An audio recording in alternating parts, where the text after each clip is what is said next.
चलिए अपन स्टार्ट करते हैं। कल अपन मानसून के बारे में बातचीत कर रहे थे। राजस्थान की मरुस्थल की जो पश्चिमी मरुस्थल है उसकी जैव विविधता के बारे में डिस्कस किया। अपन थोड़ा करंट से जोड़ रहे थे टॉपिक को, लेकिन थोड़ी टेक्निकल इश्यू की वजह से क्लास बीच में रह गई थी। तो आज अपन उससे आगे वाला पार्ट करते हैं। हल्का सा पार्ट है जो आज कंप्लीट हो जाएगा। तो अपन बात करने जा रहे थे भी जो थार का मरुस्थल है इससे संबंधित गवर्नमेंट ने टाइम टू टाइम कुछ कार्यक्रम चलाए हैं, तो उन कार्यक्रम की बात करते हैं। तो थार के मरुस्थल से रिलेटेड कार्यक्रम है। हेडिंग है अपनी थार मरुस्थल से संबंधित कार्यक्रम। ठीक है, थार के मरुस्थल से संबंधित कार्यक्रम। तो कुछ संस्थाएं खोली गवर्नमेंट ने, कुछ कार्यक्रम चलाए, तो इनके बारे में बात करते हैं। सबसे पहले अपन बात करते हैं काजरी, CAZRI। तो फर्स्ट ऑफ ऑल तो अपन इसकी फुल फॉर्म देख लेते हैं। तो इसकी फुल फॉर्म है सेंट्रल एरिड जोन रिसर्च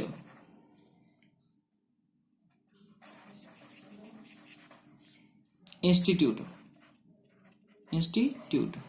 ठीक है, हिंदी में लिख देता हूं मैं, central arid zone research institute. ठीक है, अब ये है कहां पे? इसका हेड ऑफिस है अपने जोधपुर में। जो काजरी है इसका जो हेड ऑफिस है वो है अपने जोधपुर में। ठीक है, अब जोधपुर में इसका हेड ऑफिस है तो इसकी स्थापना भी हुई होगी। तो इसकी जो स्थापना हुई थी वो हुई थी 1959 में। अब ये जो स्थापना हुई ये किसके सहयोग से ये कार्यक्रम चलाया जाता है? अब जो भी ये कार्यक्रम है किसी के सहयोग से तो चल ही रहा होगा। तो ये एक तो अपना अमेरिका और एक यूनेस्को, ये दोनों मिलके इसे रन कर रहे हैं इस प्रोग्राम को। आगे अगर अपन बात करें, मैंने आपको बताया इसका जो हेड ऑफिस है वो जोधपुर में है। अब इसके क्या है, कुछ रीजनल ऑफिस भी हैं। ठीक है, अगर इसके अपन रीजनल ऑफिस के बारे में बातचीत करें, यानी एक तो मेन ऑफिस होता है, इसकी कुछ ब्रांचें भी हैं। उन रीजनल ऑफिस की बात करें, इसके जो रीजनल ऑफिस हैं, ठीक है, वो 5 हैं टोटल। कितने हैं रीजनल ऑफिस? 5। अब है कहां कहां पे?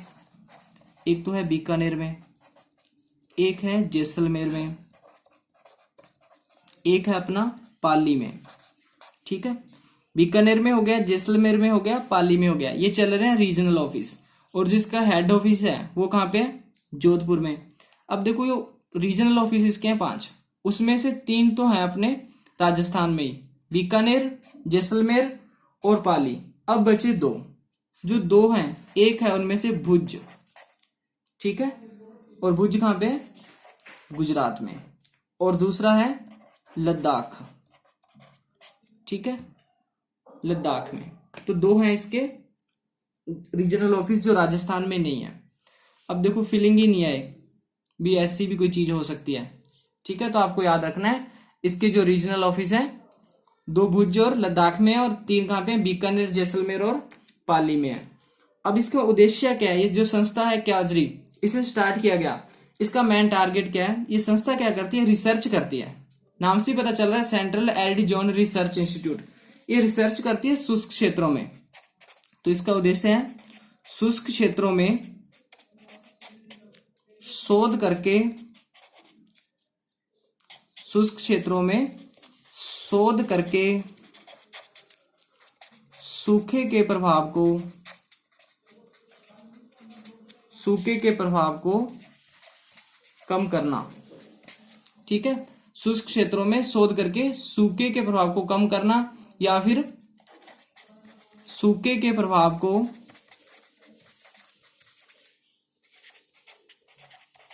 कम करने के तरीके बताना। ठीक है, ये इसका टारगेट है। बात कर रहे हैं अपन काजरी की। जोधपुर में है मेन ऑफिस इसका।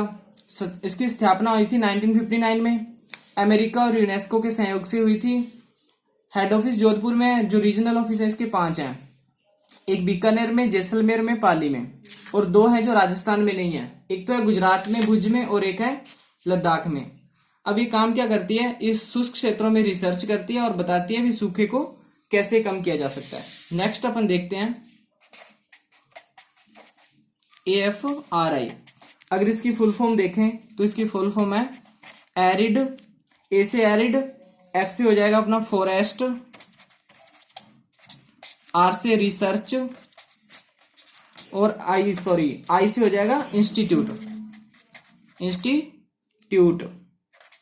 ठीक है। तो AFRI है एक, और इसकी फुल फॉर्म है एरिड फॉरेस्ट रिसर्च इंस्टीट्यूट। इसके अगर अपन ऑफिस की बात करें, इसके हेड ऑफिस की बात करें तो वो है अपना जोधपुर में। अगर अपन इसकी स्थापना की बात करें तो इसकी स्थापना हुई थी 1985 में, ठीक है। जो ये कार्यक्रम है, जो ये प्रोग्राम है, ये केंद्र सरकार के द्वारा चलाया जाता है। किसके द्वारा चलाया जाता है? केंद्र सरकार के द्वारा। अब इसका भी एक टारगेट है, एक उद्देश्य है। अब कार्यक्रम चला है तो इसका उद्देश्य भी होगा। तो इसका उद्देश्य क्या है? अब देखो इसके नाम में फॉरेस्ट आ रहा है, यानी वन आ रहे हैं। तो इसका टारगेट है शुष्क क्षेत्रों में वनों को बढ़ावा देकर, शुष्क क्षेत्रों में वनों को बढ़ावा देकर सूखे के प्रभाव को कम करना, सूखे के प्रभाव को कम करना, ठीक है। अपन बात कर रहे हैं एरिड फॉरेस्ट रिसर्च इंस्टीट्यूट की। Arid forest research institute head office है इसका जोधपुर में। स्थापना इसकी की गई थी 1985 में। एक कार्यक्रम है केंद्र सरकार का, और इसका मेन उद्देश्य क्या है? शुष्क क्षेत्रों में वनों को बढ़ावा देकर सूखे के प्रभाव को कम करना, ठीक है। आगे अगर अपन बात करें, और भी कुछ प्रोग्राम है जो गवर्नमेंट ने चलाए हैं, तो नेक्स्ट अपन देखते हैं सूखा संभाव्य कार्यक्रम, ठीक है। सूखा संभाव्य कार्यक्रम, इसकी जो शुरुआत है, सूखा संभाव्य कार्यक्रम की जो शुरुआत है, वो शुरुआत की गई थी 1974-75 में, 1974-75 में, ठीक है।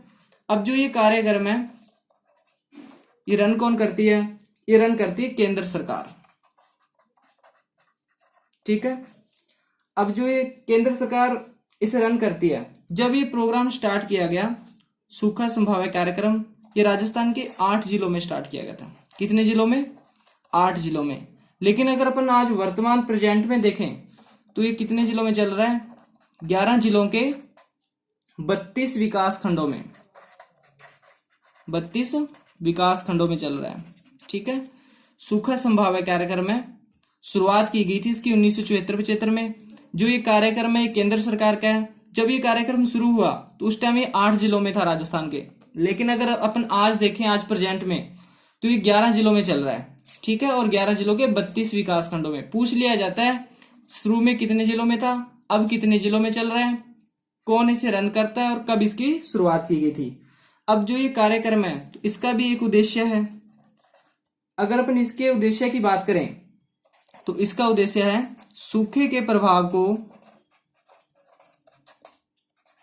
कम करके अर्थव्यवस्था को पटरी पर लाना, या फिर अर्थव्यवस्था में सुधार करना, एक ही बात है, ठीक है। सूखा संभाव्य कार्यक्रम है, इसका उद्देश्य आपने देखा भी सूखे के प्रभाव को कम किया जाए। अब सूखा कम होगा तो अच्छी जमीन होगी, वहां खेती बाड़ी होगी, ठीक है, सारे प्रोग्राम होंगे, तो अर्थव्यवस्था में अपने आप ही सुधार हो जाएगा।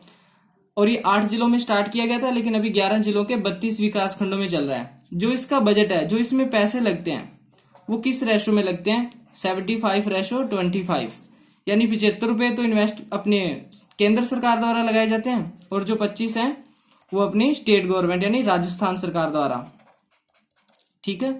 तो 75% भाग बजट का केंद्र सरकार देती है, और इस कार्यक्रम का जो 25% पार्ट है वो राजस्थान सरकार देती है।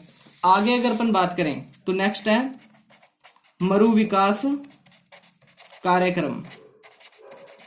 मरु विकास कार्यक्रम, अब जो ये कार्यक्रम है ये स्टार्ट हुआ था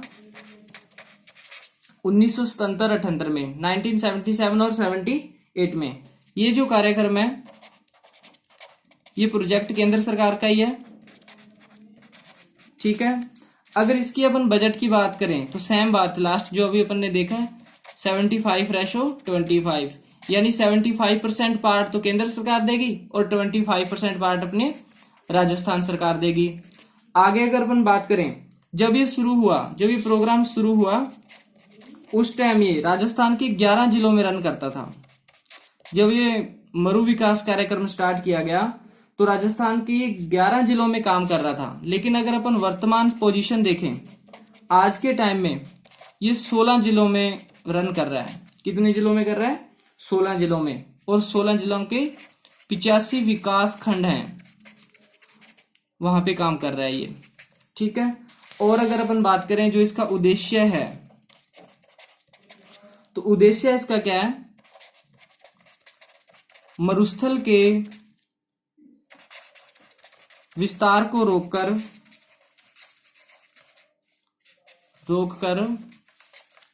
मरुस्थल के विस्तार को रोककर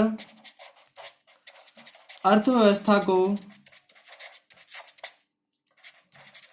पटरी पर लाना, ठीक है। अपन ने देखा मरु विकास कार्यक्रम, जो मरु विकास कार्यक्रम है 1977-78 में स्टार्ट हुआ। जो कार्यक्रम है केंद्र सरकार का है। अगर इसके बजट की बात करें तो 75% पार्ट तो देती है अपनी केंद्र सरकार और 25% देती है अपनी राजस्थान सरकार। जब ये प्रोग्राम स्टार्ट हुआ तो इसमें जिले थे 11, लेकिन अगर प्रेजेंट टाइम की बात करें तो इसमें 16 जिले हैं। 16 जिलों के 85 विकास खंड हैं। इसका उद्देश्य क्या है? मरुस्थल के विस्तार को रोककर अर्थव्यवस्था को पटरी पर लाना, ठीक है। तो ये था, अपने कुछ इंपॉर्टेंट बातें बच गई थी इसमें जो करंट से रिलेटेड है। देखो अपन हर टॉपिक को करंट से रिलेट करते हुए चलेंगे। तो आज के लिए बस इतना ही। अपना जो थार का मरुस्थल है वो कंप्लीट हो चुका है। कल अपन देखेंगे अरावली के बारे में, ठीक है। जय हिंद, जय भारत।